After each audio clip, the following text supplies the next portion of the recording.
প্রিয় শিক্ষার্থীবৃন্দ, সবাইকে স্বাগত। আমি মোহাম্মদ ইনামুল ইসলাম, সহকারী শিক্ষক ইংরেজি। আজকে তোমাদের সাথে যে বিষয়টি নিয়ে আলোচনা করব সেটি হলো ভয়েস সেন্স। এটি নবম এবং দশম শ্রেণীর ইংরেজি দ্বিতীয় পত্রের একটি গ্রামাটিক্যাল আইটেম। তাহলে চলো শুরু করা যায়। প্রিয় শিক্ষার্থীবৃন্দ, ভয়েস সেন্স আমরা আজকে অ্যাক্টিভ থেকে প্যাসিভ করব। অ্যাক্টিভ থেকে প্যাসিভ যেটি তোমাদের পরীক্ষায় এসে থাকে। অ্যাক্টিভ থেকে প্যাসিভ তোমরা জানো যে ভয়েস সেন্স দুই ধরনের, অ্যাক্টিভ থেকে প্যাসিভ এবং প্যাসিভ থেকে অ্যাক্টিভ পরীক্ষায় দুইভাবে এসে থাকে। তো অ্যাক্টিভ থেকে প্যাসিভ করার আগে তোমাদের সর্বপ্রথম যেটি জানতে হবে সেটি হচ্ছে যে টেন্সের সবগুলো রুলস তোমাদের জানতে হবে, আমাদের যে টেন্সগুলো আছে। এবং তার পাশাপাশি তোমরা জানো যে ভয়েস সেন্সের কিন্তু নির্দিষ্ট অক্সিলারি ভার্ব আছে, যে অক্সিলারি ভার্বগুলো তোমাদেরকে অবশ্যই জানতে হবে। আমি বোর্ডে তোমরা লক্ষ্য করো, আমি বোর্ডে ভয়েসের কিছু অ্যাক্টিভ অক্সিলারি ভার্ব লিখে রেখেছি। এগুলো খুবই গুরুত্বপূর্ণ এবং এগুলো প্রত্যেকটি সেন্টেন্সে কিন্তু এর ব্যবহার আছে। এখানে ইনডিফিনিট, কন্টিনিউয়াস এবং পারফেক্ট তিনটি অক্সিলারি ভার্ব আমি লিখে রেখেছি। ইনডিফিনিটের প্রেজেন্ট ইনডিফিনিট যদি হয়ে থাকে সেক্ষেত্রে আমরা পার্সন অনুযায়ী অ্যাম ইজ আর বসাবো, পাস্ট হলে ওয়াজ ওয়ার এবং ফিউচার হলে শ্যাল বি বা উইল বি বসাবো। যদি সেন্টেন্সটি কন্টিনিউয়াস হয়ে থাকে সেক্ষেত্রে পার্সন অনুযায়ী আমরা প্রেজেন্ট হলে অ্যাম বিং, ইজ বিং অথবা আর বিং, এবং যদি সেটা পাস্ট কন্টিনিউয়াস হয়ে থাকে তাহলে ওয়াজ বিং অথবা ওয়ার বিং। যদি ফিউচার কন্টিনিউয়াস হয়ে থাকে তাহলে শ্যাল বি বিং অথবা উইল বি বিং, এটি আমরা যোগ করব। আর যদি সেন্টেন্সটি পারফেক্ট হয়ে থাকে এবং সেটা যদি প্রেজেন্ট পারফেক্ট হয়ে থাকে তাহলে পার্সন অনুযায়ী আমরা হ্যাভ বিন অথবা হ্যাভ বিন বসাবো। আর পাস্ট হলে হ্যাড বিন বসাবো এবং ফিউচার হলে শ্যাল হ্যাভ বিন অথবা উইল হ্যাভ বিন আমরা যোগ করব।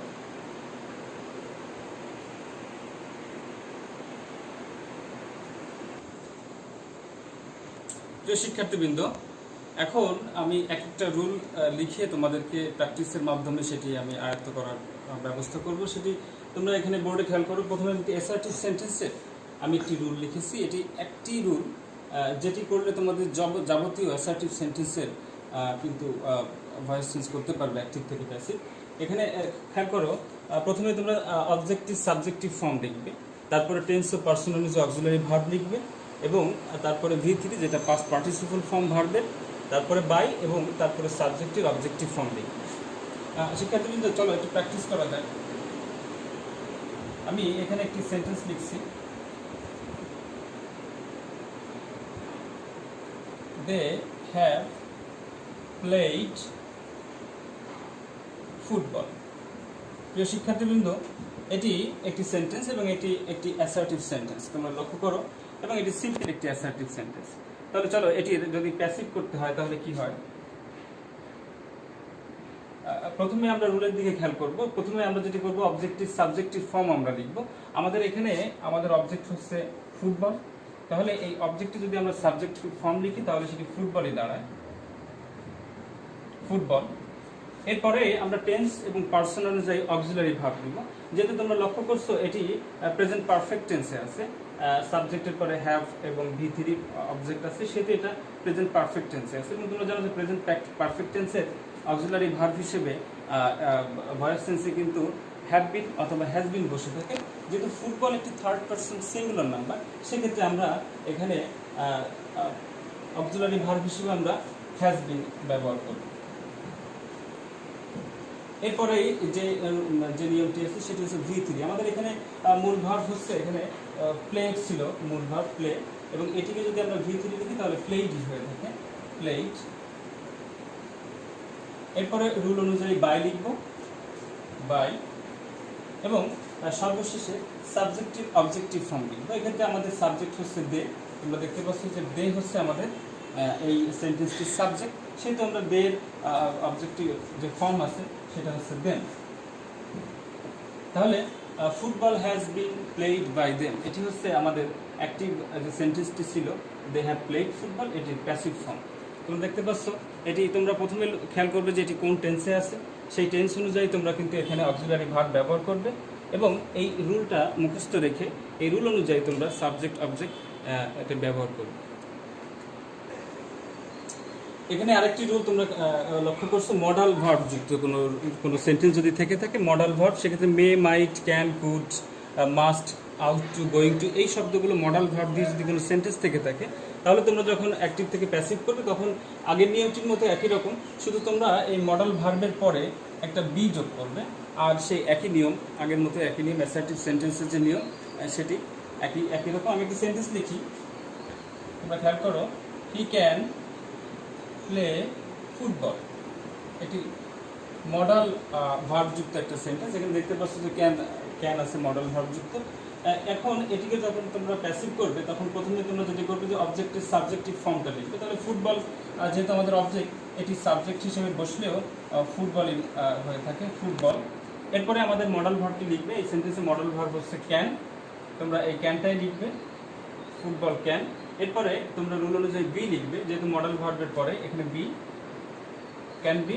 এরপরে তোমরা V3 লিখবে, এখানে আমাদের ভার্ব হচ্ছে প্লে, তোমরা দেখতে পাচ্ছ এখানে মূল ভার্ব প্লে, এর V3 লিখলে বা পাস্ট পার্টিসিপল ফর্ম লিখলে প্লেইড হয়। আর রুল অনুযায়ী এরপরে বাই হবে, বাই। এরপরে অবজেক্টের সাবজেক্টিভ ফর্ম, আমাদের এখানে অবজেক্ট হচ্ছে, সাবজেক্ট হচ্ছে হি, তাহলে এখানে হিম। এটি এভাবে তোমরা কিন্তু মডাল ভার্বযুক্ত যে অ্যাক্টিভ সেন্টেন্স আছে সেটাকে প্যাসিভ করবে।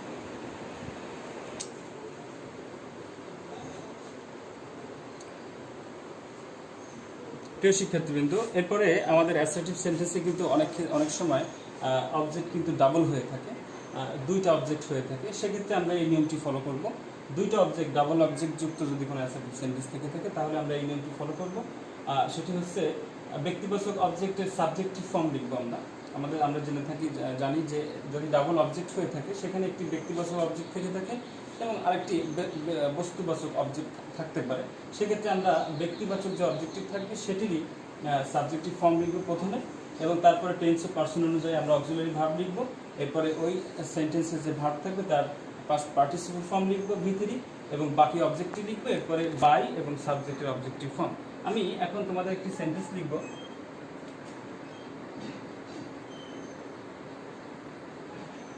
I gave him a book. প্রিয় শিক্ষার্থী, তোমরা লক্ষ্য করলে এখানে দেখতে পাবে যে এখানে কিন্তু দুইটি অবজেক্ট আছে, এখানে হিম একটি অবজেক্ট এবং এ বুক আরেকটি অবজেক্ট, তাহলে এটা ডাবল অবজেক্ট যুক্ত একটি সেন্টেন্স। তাহলে আমরা এই নিয়মটি ফলো করে এই অ্যাক্টিভ সেন্টেন্সটি প্যাসিভ করব। তো প্রথমে আমরা এখানে যেহেতু ব্যক্তিবাচক অবজেক্ট হচ্ছে হিম এবং এটি হচ্ছে বস্তুবাচক অবজেক্ট, সুতরাং আমরা এই ব্যক্তিবাচক অবজেক্টটিকে আমাদের সাবজেক্ট হিসেবে আমরা ব্যবহার করব। তাহলে এখানে হিম, যখন আমরা এটাকে সাবজেক্ট করি তখন হি হয়, এবং তারপরে এই টেন্স এবং পার্সন অনুযায়ী অক্সিলারি ভার্ব। তোমরা লক্ষ্য করে দেখো, আই গেভ হিম এ বুক, এখানে ভার্ব টু আছে, সাবজেক্ট, ভার্ব টু এবং অবজেক্ট, সেহেতু এটি একটি পাস্ট ইনডিফিনিট টেন্স। সুতরাং পাস্ট ইনডিফিনিট টেন্সের অক্সিলারি ভার্ব হয়ে থাকে ওয়াজ অথবা ওয়্যার। যেহেতু আমাদের subject third person singular number, সেহেতু আমাদের এখানে ভার্ব হবে, অক্সিলারি ভার্ব হবে ওয়াজ, হি ওয়াজ। এরপরে আমাদের রুলে খেয়াল করো, এখানে আছে V3, আমাদের এখানে ভার্ব হচ্ছে যে, এটা V3 করলে হবে গিভেন, এবং বাকি যে অবজেক্টটি, এরপর আমরা বাকি অবজেক্টটি লিখব।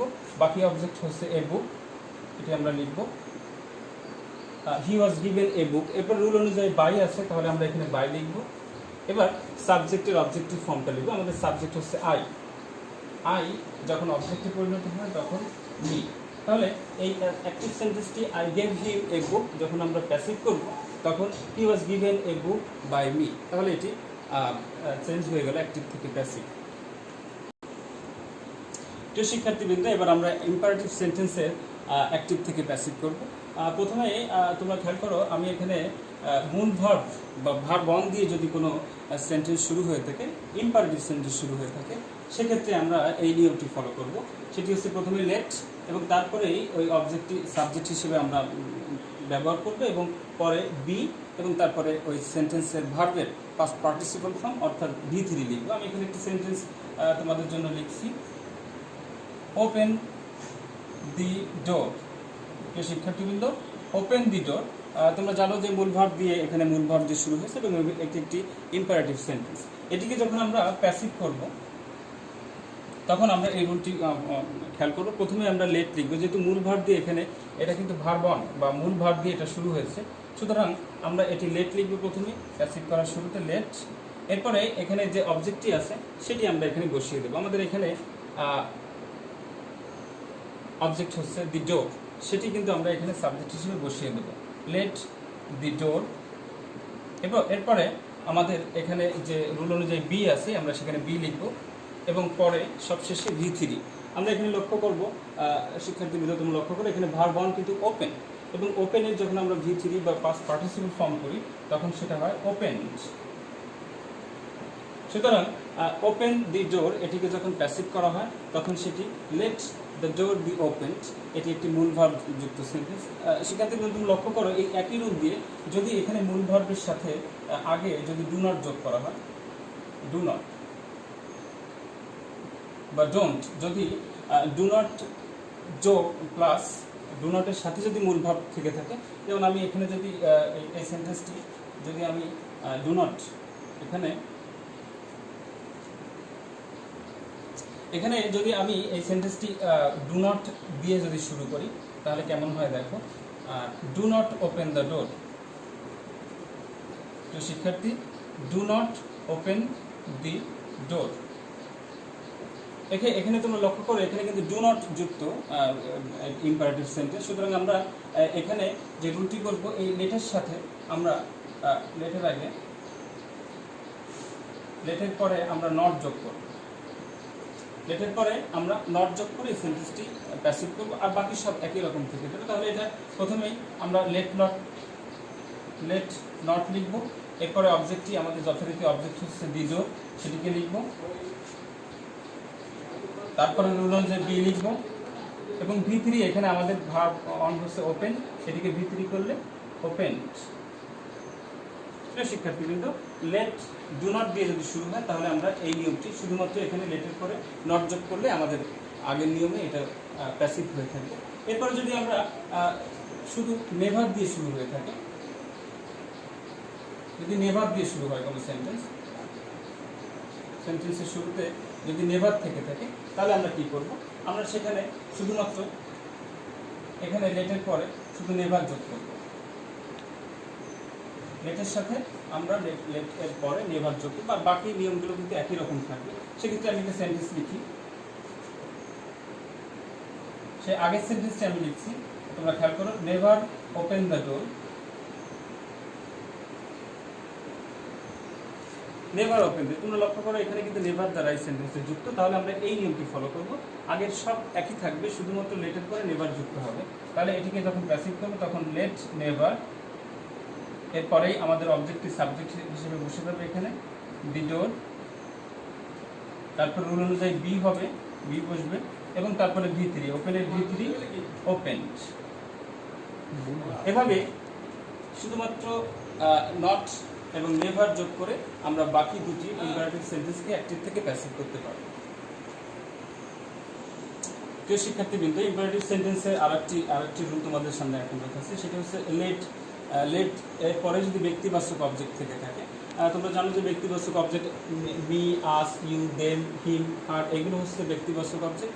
এই লেটের পরেই যদি কোনো ব্যক্তিবাচক অবজেক্ট যুক্ত কোনো সেন্টেন্স যদি থেকে থাকে তাহলে সেটিকে যখন আমরা প্যাসিভ করবো তখন এই নিয়মটি আমরা ফলো করবো। সেটি হচ্ছে প্রথমে লেট হবে, তারপরে ওই ব্যক্তিবাচক লেটের পরেই ওই সেন্টেন্সের অবজেক্টটি সাবজেক্ট হিসেবে বসবে, তারপরেই বি বসবে এবং তারপরে ওই সেন্টেন্সের ভার্বের পাস্ট পার্টিসিপল ফর্ম V3, তারপরে বাই এবং সর্বশেষে ব্যক্তিবাচক অবজেক্টটি আমরা বসিয়ে দেবো। তাহলে আমি একটা সেন্টেন্স লিখি, তোমরা লক্ষ্য করো, let them play football.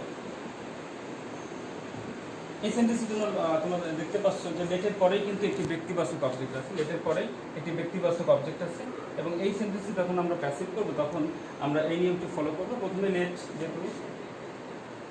Late, এরপরে অবজেক্টটি, আমাদের এই সেন্টেন্সের অবজেক্ট হচ্ছে ফুটবল। তোমরা লক্ষ্য করছো এই সেন্টেন্সের অবজেক্ট কি, ফুটবল। তাহলে আমরা যে এখানে ফুটবলের সাবজেক্টিভ ফর্ম ও কিন্তু ফুটবল হয়ে থাকে, লেট ফুটবল।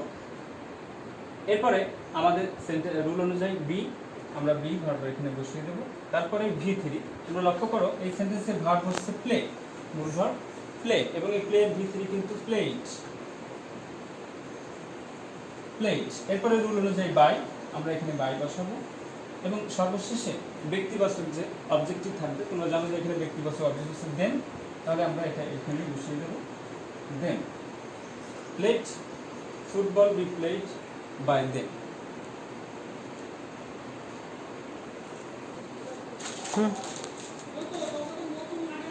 শিক্ষার্থীবৃন্দ, এরপরে আমরা আগে যেটা দেখেছি, এরপরে কিন্তু ভার্ব, শুরুতে ভার্ব অন এবং তারপরে যদি ব্যক্তিবাচক অবজেক্ট থেকে থাকে, এখানে ভার্ব অন তোমরা লক্ষ্য করো, আমি একটি সেন্টেন্স লিখেছি এখানে বাই কিন্তু ভার্ব অন, এবং তারপরে একটি ব্যক্তিবাচক অবজেক্ট আছে এবং তারপরে আরও একটি অবজেক্ট আছে। এই ক্ষেত্রে আমরা এই নিয়মটি ফলো করব।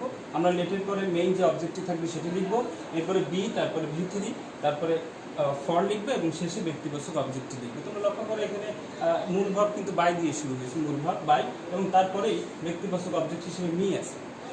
তাহলে চলো এই রুলটি অনুসরণ করে আমরা এটি প্যাসিভ করি। তাহলে প্রথমেই আমরা লেট লিখব এবং তারপরে মেইন অবজেক্ট। এখানে মেইন অবজেক্ট কিন্তু a shirt, let a shirt.